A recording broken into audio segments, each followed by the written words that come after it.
Bonsoir à tous, nous sommes le mercredi 15 juin, vous regardez le 7-8 le journal, merci de nous retrouver pour cette nouvelle édition. Nous allons revenir sur votre actualité locale avec nos invités, mais également les journalistes de la rédaction. Tout de suite, on commence avec les titres.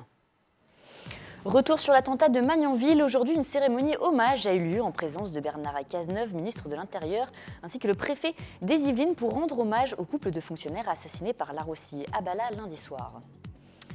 Faut-il démontrer pour savoir, travailler moins, est-ce vivre mieux? Ce sont quelques-uns des sujets de l'épreuve du baccalauréat de philosophie sur lesquels les élèves de terminale ont planché ce matin. Nous sommes allés recueillir les premiers sentiments des élèves du lycée de Villarroy de Guyancourt. Et après une dizaine d'années d'immobilisme, l'hôpital Jean-Martin Charcot de Plaisir se renouvelle. La culture et notamment le street art sont au cœur du nouveau projet de l'établissement. Pour nous en parler ce soir, notre invité en plateau, Jacques Bérard, directeur du centre hospitalier. Et pour ouvrir ce journal, nous revenons sur l'attentat de Magnanville dans les Yvelines. Une minute de silence a été observée au ministère de l'Intérieur et dans tous les commissariats de France en hommage au policier et à sa femme fonctionnaire du ministère de l'Intérieur tuée lundi soir à Magnanville. 300 policiers de Mantes-la-Jolie et des Mureaux, les deux commissariats où travaillaient les victimes, étaient rassemblés pour une cérémonie commune dans l'établissement muriotin, en présence notamment de pompiers, de gendarmes, de magistrats, du procureur, des familles des victimes. Je vous propose d'écouter Serge Morvan, préfet des Yvelines. Il a lu une lettre de Bernard Cazeneuve, le ministre de l'Intérieur. Il y a certainement de la colère. De là à dire qu'il y a un malaise, non, parce que nous avons évidemment confiance en nos policiers. Il y a de très bons policiers dans ces deux commissariats. Très bons policiers partout, certainement en France, mais moi je parle de ceux que je connais. Ils sont peinés, ils sont malheureux. Enfin, rien de plus à ce stade. Ils sont dans cet état d'esprit. C'est les parents de policiers. Ils savent et connaissent, évidemment, les difficultés et la grandeur du métier de policier et les sacrifices, évidemment, très douloureux. Voilà, ils sont dans cet état d'esprit. La minute de silence des forces de l'ordre s'est déroulée à huis clos dans la cour du commissariat. En extérieur, des anonymes avaient tenu à être présents pour rendre eux aussi hommage au commandant de police et à sa compagne, tués lundi soir à leur domicile. Je vous propose de les écouter. Je suis extrêmement choquée puisqu'on a fait atteinte aux valeurs de la République et surtout parce que je suis extrêmement en colère.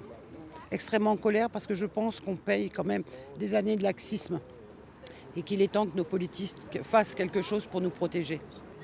Et je disais à double titre parce que mon fils est au commissariat de Mantes-la-Jolie en poste, donc collègue de Jessica. Ils l'ont dans la tête. Ils sont plus à l'abri, quoi. Je pense surtout à cet enfant de 3 ans qui se retrouve orphelin, c'est très triste. Ça pourrait arriver à n'importe qui, j'ai l'impression qu'on n'est plus en sécurité ici. Et le Conseil des institutions musulmanes des Yvelines a tenu à réagir à cet attentat dans un communiqué. Il condamne fermement cet acte odieux et présente ses condoléances les plus sincères aux familles des victimes, à leurs collègues ainsi qu'à tous les policiers de France. Le CIMI formule son soutien à la police nationale, l'une des institutions constituant les devoirs régaliens de l'État qui garantit un bien commun des plus précieux, la paix civile. Il déclare qu'aujourd'hui, plus que jamais, il s'agit de protéger cette paix civile gravement menacée. C'est le meilleur moyen de rendre hommage à la mémoire de ce couple qui a voué sa vie à ce noble dessein. Tout autre sujet, plus léger à présent, c'était le jour J pour les 17 589 élèves yvelinois de terminale. Les épreuves du baccalauréat 2016 vont débuter aujourd'hui avec 4 heures de philosophie, 4 heures pour plancher sur des sujets comme nos convictions morales sont-elles fondées sur l'expérience? Le désir est-il par nature illimité ou encore travailler moins, est-ce vivre mieux? Cette année, plus de 690 000 élèves de terminale passent leur examen. Nous sommes allés prendre la température devant le lycée de Villarroy de Guyancourt. Un reportage signé Mickaël Elmidoro. 7h45 au lycée de Villarroy à Guyancourt, plus de 300 élèves attendent ce mercredi 15 juin avec la boule au ventre avant de passer les épreuves de philosophie. Premier rendez-vous du baccalauréat 2016. Assez stressé, voilà. Mais bon, on va essayer de faire ça bien. Ça va, je suis détendue, mais en fait, j'ai peur de tomber sur un truc où j'ai pas du tout d'inspiration. Donc voilà, c'est ça qui me fait peur, mais sinon, ça va. Là, tout de suite, ça va, mais on verra quand je serai devant ma copie. Et là, ça risque d'être un petit peu plus difficile de supporter la pression. Une fois la convocation présentée à l'entrée, les élèves sont répartis dans 20 classes. Il ne reste plus qu'à croiser les doigts pour tomber sur son sujet de prédilection. Cette année, les élèves de ES ont planché pendant 4 heures sur l'histoire et sur le thème de la liberté, les littéraires sur la politique et le réel. Dans la filière scientifique, il fallait philosopher sur le désir ou le rapport entre la technique et la nature. Là c'est tout frais donc je sais pas vraiment, on verra au résultat mais je sais pas trop. Je préfère pas m'avancer donc je suis plutôt mitigée. Je pense pas être hors sujet mais après je pense pas non plus avoir pété les scores, quoi. Alors qu'est-ce qu'on entend par une bonne note? Rien que ça c'est une question limite philosophique. Une bonne note ça pourrait être entre 13 et 15, j'espère l'avoir mais c'est très peu probable parce que ça demande énormément de travail et même si je l'ai peut-être fourni, je ne sais pas si je pourrais l'avoir. Une nouvelle dose de stress est programmée pour ce jeudi. La 207e édition du baccalauréat se poursuivra demain par les épreuves d'histoire-géographie pour les filières générales. Au total, les Yvelines comptent 17 589 inscrits cette année au bac. C'est une autre source de stress pour peut-être les futurs bacheliers. Vous le savez, la grève dans les transports continue en lien avec la contestation contre le projet de loi travail de la ministre Myriam El Khomri. Ainsi, la SNCF a décidé de reconduire un dispositif datant de 2014 pour aider les candidats au bac empruntant le train à atteindre leur centre d'examen sur fond de perturbations subsistantes. Au niveau national, c'est 600 trains circulant en période de pointe mercredi qui seront identifiés SNCF spécial examen et qui bénéficient d'une priorité de circulation en cas de perturbations. Selon la SNCF, si un des trains rencontre une difficulté, la SNCF rentrera en contact avec les académies pour permettre aux candidats d'entamer l'examen jusqu'à 1 heure après son début théorique, un décalage identique étant accordé à la fin. Cela se déroulera pour les autres épreuves également. Et parlons grève et mobilisation. C'est le 15e jour de grève aujourd'hui à l'appel de la CGT et Sudrail.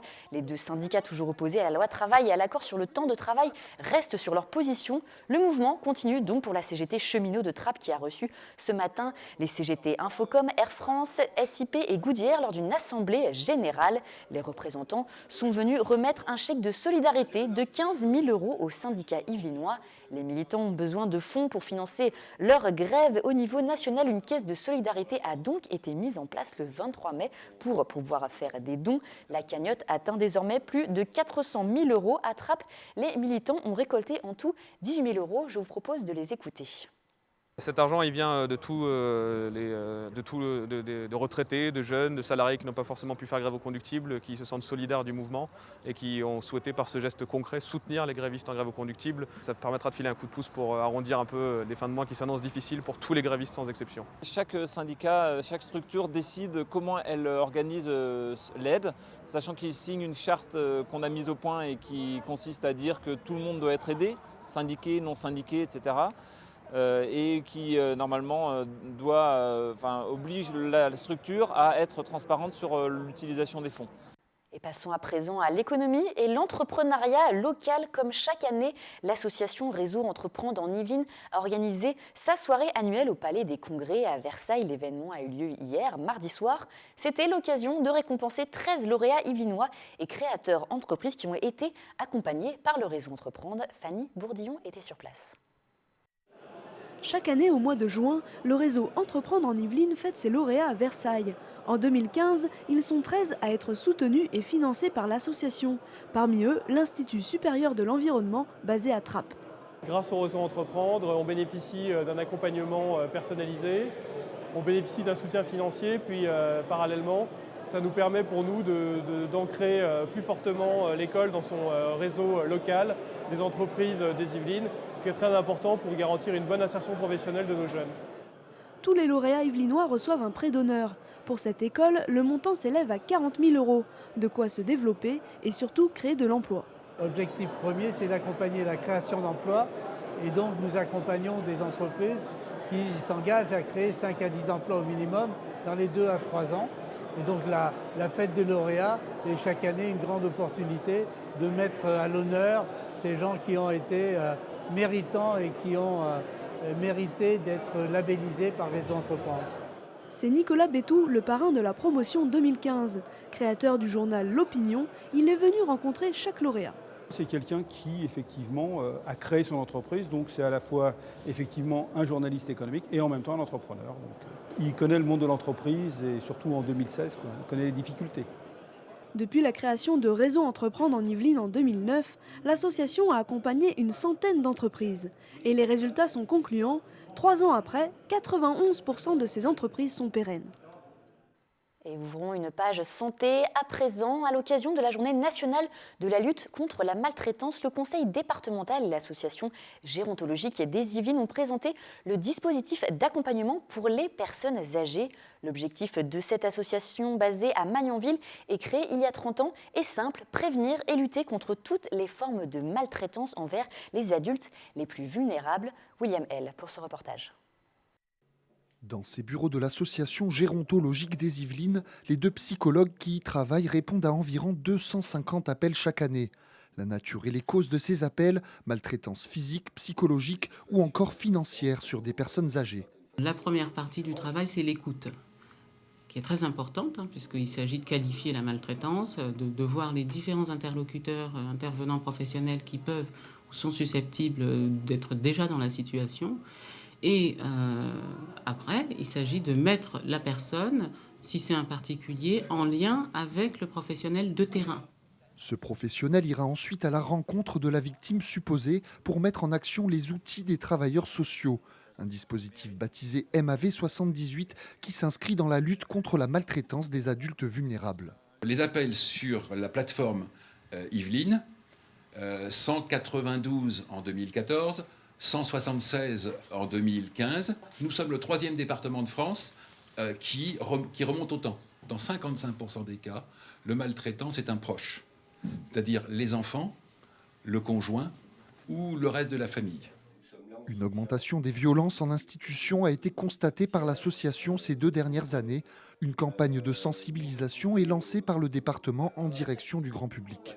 C'est trop tabou, il faut que les gens sachent qu'il faut dénoncer ces situations. On peut être maltraitant envers un parent proche sans le vouloir, par négligence. Et donc, c'est aussi important d'être sensibilisé à une façon d'être maltraitant dont on n'a pas conscience. C'est la 5e année consécutive que le contrat entre l'association et le département est renouvelé pour une aide d'un budget de 180 000 €. Et nous continuons à parler santé dans notre entretien et notamment du renouveau de l'hôpital Jean-Martin Charcot. L'hôpital implanté à Plaisir va subir un lifting. Pour nous en parler ce soir avec nous, Jacques Bérard, directeur de l'établissement. Merci d'avoir accepté notre invitation et de venir donc répondre à nos questions. Alors, l'hôpital Jean-Martin Charcot a été construit au début des années 60. Les 4 pavillons actuels installés dans le centre psychiatrique vont être totalement réhabilités et un bâtiment flambant neuf de 14 000 m² devrait sortir de terre en mars 2018. Le projet était attendu depuis plus de 10 ans par les patients. Pourquoi tant de difficultés, pourquoi tant d'attentes avant que ce projet renaisse de ses cendres, on peut le dire ? Alors c'est un projet très ancien puisque le programme remonte à 1998. La construction 2006-2007, et il y a eu des malfaçons en maîtrise d'ouvrage public, de planchers, de passerelles qui sont en fait des ponts couverts, donc, qui ont complètement bloqué le chantier en décembre 2007. Le chantier a dans un premier temps été mal réparé en 2009, puis plusieurs architectes se sont succédés et enfin nous arrivons à redémarrer, nous avons renouvelé complètement la maîtrise d'œuvre et les entreprises sur ce projet. Voilà. Alors le coût global de l'opération s'élève à peu près à 25 millions d'euros. C'est une opération qui est financée et par l'hôpital et grâce notamment à l'aide de l'ARS. Alors logistiquement, comment cela va s'organiser ? Alors, on va rénover ce bâtiment qui est achevé à 85%. C'est pour ça que c'est compliqué en 2 phases. Une première phase où on va refaire 5 services cliniques de 25 lits et une deuxième phase où on fera les abords, les voiries autour et une unité spécifique pour les autistes. Voilà. Alors la ligne du projet est notamment centrée autour de la culture. Il y a une grande fresque qui a été dévoilée, donc c'était le 20 mai si je ne me trompe pas. Pourquoi justement avoir décidé de mettre la culture au centre de ce nouveau projet ? Absolument. Alors ça c'est une volonté au départ des ingénieurs de SRC Vinci qui a eu cette idée-là de faire une opération un peu street art éphémère. Donc nous avons immédiatement dit oui. C'est une opération qui a été d'ailleurs financée par SRC Vinci. Et nous sommes retournés vers la ville de Plaisir aussi, qui a été enthousiaste, notamment Madame Cohen-Berger. Donc nous avons décidé de redémarrer ce chantier parce qu'on avait 5 passerelles à démolir en faisant peindre une de ces passerelles par un artiste qui s'appelle Arnaud Puig. Et donc, nous faisons une opération art éphémère, c'est-à-dire que nous allons récupérer des morceaux de fresques qu'il a faites. Voilà. Alors vous avez fait notamment appel aussi à des enfants pour justement ce projet, pour Oui. vraiment l'incarner. On a associé des enfants, effectivement, et du quartier du Valibou, qui est un quartier de plaisir, qui est tout proche de l'hôpital Jean-Martin Charcot, mais également des enfants de pédopsychiatriques qui sont soignés dans un hôpital de jour à Saint-Cyr, puisque notre site pédopsychiatrique est à Saint-Cyr-l'École. Voilà.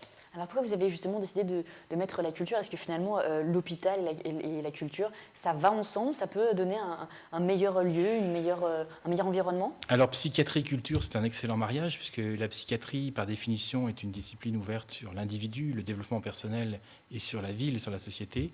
Donc nous avions déjà, avant cette opération, un certain nombre de partenariats culturels, notamment avec le château de Versailles en pédopsychiatrie, mais également avec le musée Maurice Denis à Saint-Germain-en-Laye.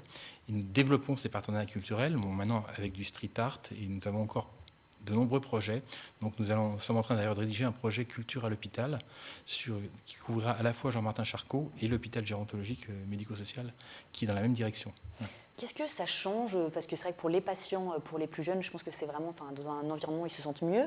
Mais pour les personnes peut-être plus âgées, il y a vraiment une autre dynamique en instaurant la culture au centre de l'hôpital? Alors c'est encore plus important pour les personnes âgées et les handicapés, puisqu'il y en a beaucoup sur l'hôpital gérontologique et médico-social qui est en face de Charcot, puisque ceux-là passent quelquefois 10, 15, 20, 30 ans de leur vie à l'hôpital, ou plutôt dans un établissement. Ce n'est pas un hôpital, c'est un établissement médico-social. Et donc, ils ont besoin d'avoir accès à la culture, à la citoyenneté. Donc, c'est extrêmement important pour eux. Pour les malades qui restent un peu moins longtemps, comme ceux de Charcot, ce Charcot reste en moyenne entre 20 et 30 jours, pas plus, dans leur séjour. C'est également important, mais c'est surtout dans les structures, c'est également dans les structures ambulatoires on a 21 structures ambulatoires sur l'ensemble du Sud-Yvelines, que ces malades peuvent aussi avoir accès à la culture. Il y a des gens qui font du théâtre, des arts plastiques. C'est extrêmement important pour le développement de la personnalité. Ce n'est pas une obligation, mais on le propose systématiquement aux malades qui le souhaitent. Il va y avoir d'autres projets un petit peu street art comme ça au sein de l'hôpital quand il va se construire? C'est possible. En tout cas, il y a dans le partenariat avec l'école d'art d'Aix-en-Provence et la pédopsychiatrie de Saint-Cyr, il y a des projets qui se rapprochent un peu de ça. Il est possible qu'on développe un peu le street art, mais en tout cas, on va essayer d'avoir une conception de la culture très ouverte et pas uniquement tournée vers le classique. Voilà. Même si la fresque d'Arnaud Puig s'est inspirée de l'enlèvement des Sabines, mais elle a été bien l'enlèvement des Sabines a subi un certain lifting, on va dire. Voilà. Alors c'est un chantier de grande ampleur, qui se met en place. Il y avait un besoin pour le territoire. Est-ce que justement il y avait peut-être une pénurie? On attendait avec impatience le renouveau de cet hôpital. Il y a un besoin certain, ne serait-ce qu'en confort hôtelier, puisque le confort hôtelier actuellement pour les malades qui sont hospitalisés à Charcot n'est pas acceptable, notamment en termes de salle de bain, etc., même s'il y a eu des rénovations de fait. Donc il y avait un besoin de confort hôtelier, il y a un besoin de prise en charge des patients aussi. Charcot est le plus gros hôpital psychiatrique des Yvelines juste avant Montesson et soigne 65% des malades mentaux du sud Yvelines. Donc il y avait un réel besoin, en tout cas ne serait-ce que sur le plan hôtelier. Pour le personnel hospitalier, il y a un besoin d'adaptation justement par rapport à ce nouvel hôpital. Il va y avoir besoin de s'adapter au niveau des services. Comment ça va? Il y aura un gros travail d'adaptation puisque nous passons de 6 500 m² dédiés aux soins à 14 000. Donc il y aura des temps de déplacement assez longs. Il y a un gros travail qu'on a commencé sur la logistique, la fourniture, du linge, de la nourriture, etc. On retrouve une taille presque trop grande d'ailleurs, mais on était trop à l'étroit. Maintenant, on sera extrêmement au large et donc on a besoin de gérer tout ça, y compris en termes financiers, puisque cet établissement va avoir un coût d'entretien important. Voilà. Alors on sait que parfois les chantiers ne tiennent pas forcément leur délai, ça se termine. Est-ce que mars 2018, ça vous semble plausible comme date? On va dire 2018, puisqu'il y a toujours des aléas. En tout cas, on a pris avec SNC Lavalin comme assistant maîtrise d'ouvrage et SRC Vinci comme entreprise, on est maintenant bien entouré. Il y aura certainement des aléas, je ne peux pas le cacher, mais on vise toujours 2018. Voilà. Très bien, merci à Jacques Bérard d'avoir accepté de répondre à nos questions. Et nous prenons à présent la direction de Rambouillet. Nous refermons cette page santé avec la Bergerie nationale. Elle a été créée par Louis XIV et elle est célèbre pour ses moutons mérinos. Elle fait un appel aux dons. Son colombier nécessite une restauration urgente. Le bâtiment emblématique est classé monument historique depuis 1944, mais il est fermé au public depuis 1990. Une situation qui a poussé la Bergerie à faire appel à la Fondation du patrimoine afin que celle-ci lui vienne en aide. Fanny Bourdillon et Sephora Namani. Un trou béant orne le plafond, l'échelle est cassée, des chutes de plaques de plâtre entourent le pigeonnier, le symbole de la ferme royale de Rambouillet. La Fondation du patrimoine lance une levée de fonds. Pour elle, ce bâtiment a une mémoire historique cruciale. Parce que c'est un élément emblématique de cette ferme. Quand on a constitué cette ferme au XVIIIe siècle, ferme modèle voulue par Louis XVI, on a fait des bâtiments d'élevage, d'exploitation, mais le pigeonnier qui était un élément non seulement décoratif, mais de pouvoir, de symbole du pouvoir.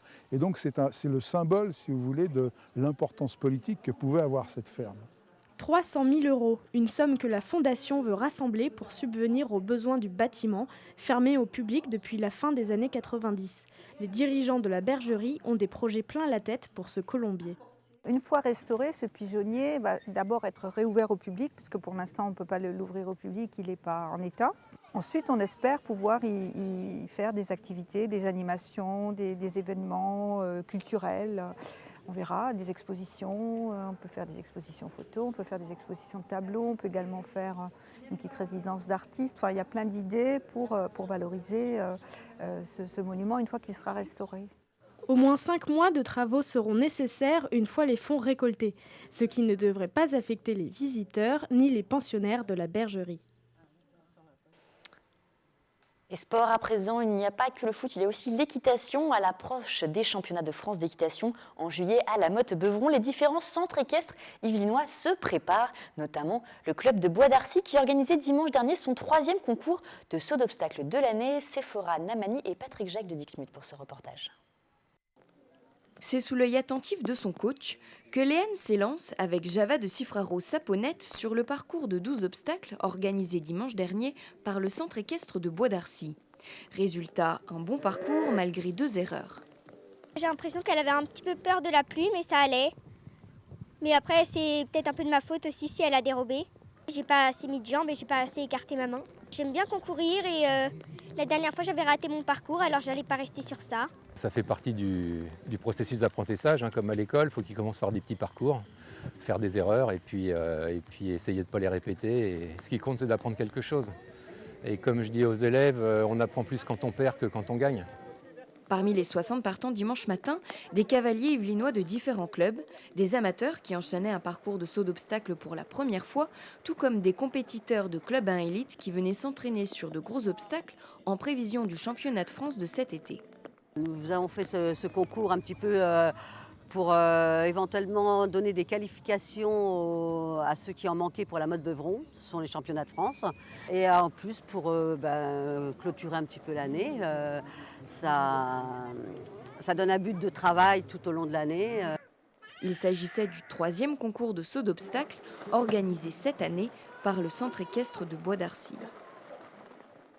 Et nous finissons ce journal par une note festive. Samedi, la ville de Morpas célébrait sa traditionnelle fête au village. L'association de Touraline Bâton a proposé de nombreuses prestations aux habitants. Des jeux étaient organisés pour les enfants la journée et une animation musicale avec soirée dansante clôturait l'événement. L'occasion pour les Morpasiens de se rassembler et de profiter de cette journée conviviale. Écoutez.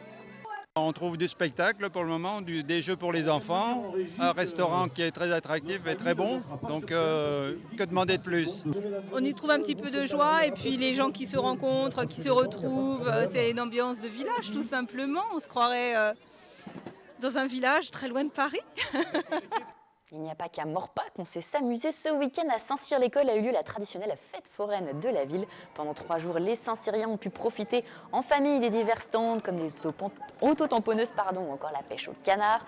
Une installation moins conséquente cette année, habituellement installée sur la zone industrielle Renard-les-Forains, ont dû installer leur équipement sur le parking de la gare. Écoutez. On apporte quand même un petit peu de joie autour de nous, les gens sont contents.